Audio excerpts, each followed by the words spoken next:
Bom dia, boa tarde, boa noite a todo mundo que está assistindo mais um react de questões do Sossolofando. E bora fazer mais uma questãozinha do Enem de 2019.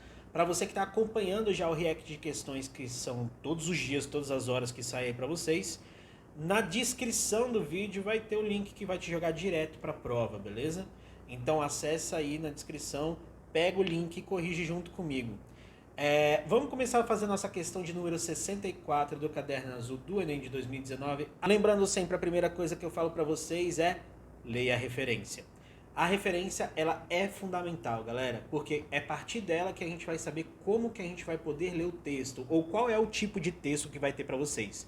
Um texto ele pode ser um infográfico, ele pode ser um artigo científico, ele pode ser um artigo de opinião publicado em alguma revista e assim vai. E por que isso faz diferença na vida de vocês? Porque, em essência, a gente precisa entender como que essa comunicação está acontecendo. A gente só consegue preencher o gabarito adequado quando a gente vê a referência, olha para o enunciado, que é fundamental, e depois lê o texto. Porque é a partir do enunciado que a gente sabe também como interpretar esse texto. Bora para o nosso enunciado. Em contraponto a uma interpretação idealizada, o texto aponta para a seguinte dimensão fundamental da ciência moderna. Então a gente já sabe que quando ler o texto a gente vai ter que encontrar a dimensão fundamental da ciência moderna. Em alguma parte a gente vai ter que ver o que era isso. Para você que sabe a parte teórica, ajuda bastante já, porque na sua lembrança vão vir várias e várias coisas ao mesmo tempo.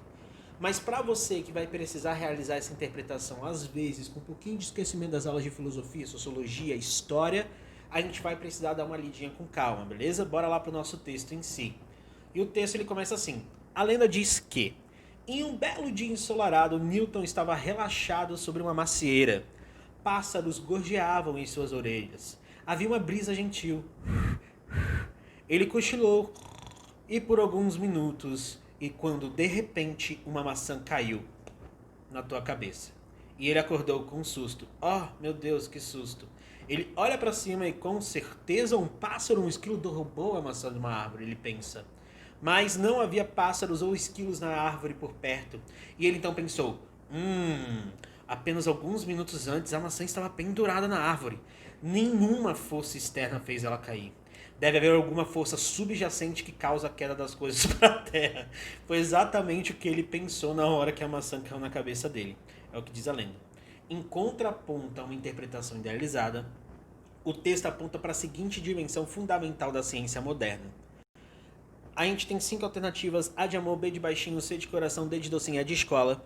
E a melhor alternativa, logo de cara eu já falo para vocês, é a letra C de coração. Proposição de hipóteses. Meu Deus, mas por que é essa? Vejam que na história ele fala logo de cara. Por que a maçã caiu na cabeça dele? Ele fala: olha, deve ter sido um pássaro ou um esquilo. Não tinha pássaro, não tinha esquilo. Então ele pensa: deve haver alguma outra forma de força subjacente que fez esse tipo de movimento acontecer. Então ele está fazendo hipóteses para tentar entender aquelas relações que estão explicando ali para ele naquele momento. A filosofia moderna e a ciência moderna caminham juntas, principalmente depois da Revolução Industrial, parte 1 e parte 2. A gente teve uma estrutura paradigmática chamada de positivismo, que acabou valorizando as metodologias das ciências, principalmente das ciências exatas.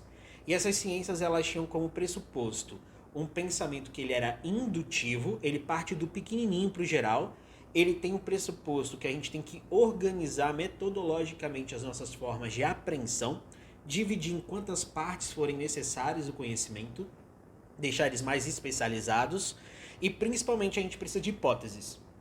Hipóteses que elas iniciam o nosso procedimento científico em si.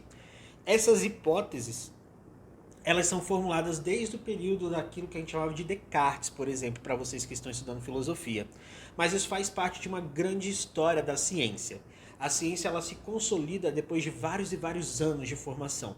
E é da hora quando a gente pega um item assim, porque a gente começa a ver que a proposição das hipóteses ela foi fundamental para a gente consolidar aquilo que a gente faz hoje no nosso ponto de científico. Beleza? Então a letra C de coração. Lembrando sempre, nós temos distratores. O que é um distrator? Distrator é aquela alternativa que, embora ela seja verdade, uma verdade mostrada para vocês, ela não tem nada a ver com aquilo que está sendo perguntado em si. Então, por exemplo, nós temos ali a contemplação da natureza. Isso faz parte da ciência? Faz. Mas não é real dentro daquilo que a gente chama da ciência moderna como preposição fundamental. A universalização de conclusões também não faz parte dessa metodologia científica. Nós vamos ter um corpo que é de cientistas que vão ser os pares, e eles vão discutir a ciência constantemente. Teorias são elaboradas, elas são ressignificadas, elas são transformadas e constantemente a gente trabalha com elas, tudo bem? A letra C de coração fica aí então para você, aquela questão que é maravilhosa. É isso. Beijocas para todos vocês. Espero vocês na próxima questão que sai todos os dias, todos os horários aí no canal para vocês. E até o próximo react de questões. A gente vai fechar esse Enem em breve. Beijocas.